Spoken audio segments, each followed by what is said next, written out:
call in as many heartbeats drew another prayer of thanks from the young Templar, even as he brought his mace down and smashed the head from the pike in the press.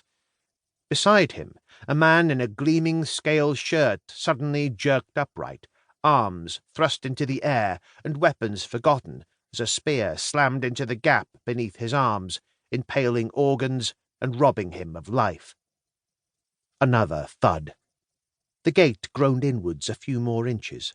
Now, grasping arms and jabbing weapons were reaching through the gap, hungry for flesh.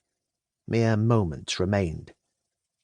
Regretting he could do no more, and noting a similar look in his brother's eyes, Arnau de Vallbona withdrew from the defence of the gate, ducking an arrow and backing away. It was not his fight, had never been his fight, yet leaving it felt like the worst of betrayals. How in the name of God had it come to this? Arnau ran. Chapter 1. The Great Venture.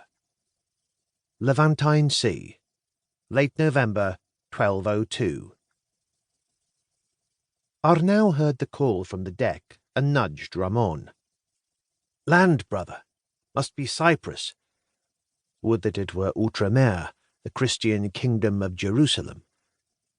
"If they've only just spotted it, then I've got a good 10 minutes yet," murmured the older knight as he turned over and buried his head in his blankets.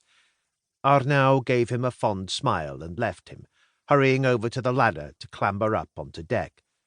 Ramon deserved his sleep.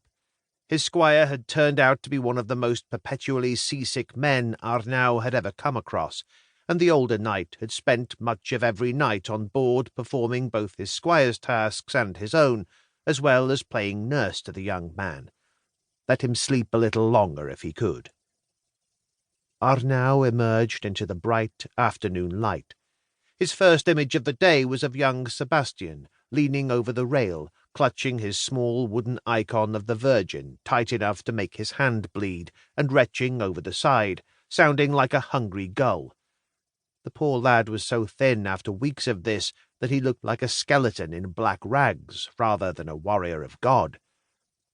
Since Mathieu's death 4 years ago in the Rorel siege, Ramon had been adamant that he would live without a squire, but his resolve had eventually crumbled under the disapproval of the preceptrix.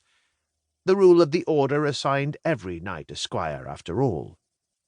Among the pilgrims who had come to Rorel to revere the arm of St. Stephen that Arnau and Balthazar had recovered during their weird, dangerous, and clandestine time on Mallorca 2 years earlier, Sebastian had arrived with a sick and frail mother who had died before she could even leave the preceptory.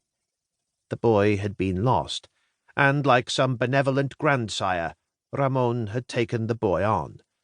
His father had died in some conflict between the Byzantines and the Bulgars a few years earlier, and left him the icon to which he clung, as though his very life depended upon it. Perhaps the loss of his father and mother had formed some part of the reason he had been so ready to accept the Church of Rome in defiance of his upbringing. Likely Sebastian was currently regretting it with every heave of his guts. Of course, the ship had bucked and rolled more than Arnau had expected. He'd questioned one of the sailors, who had shrugged and muttered something about winter currents, eddies, and coastal circulations. He turned from the sight of the young man just as he heaved his next empty gutload over the rail. Arnau smiled again. Just this summer he had taken the vows of a full brother with the blessings of his peers, and had become a true knight of the temple, discarding his black sergeant's robes for the white surcoat of a knight. Oddly, it had not felt much different. It was made abundantly clear that he was still a junior member of the preceptory. He would always be expected to defer to a more experienced brother, and so, with respect to his relationship with Ramon, little had changed other than the colour of his clothes. Moreover, he had not yet been allocated a squire from the recent influx of manpower, though that might not be a bad thing. He had been the first to admit that most of the youths who had come were unlikely to make a good companion for a knight. He sighed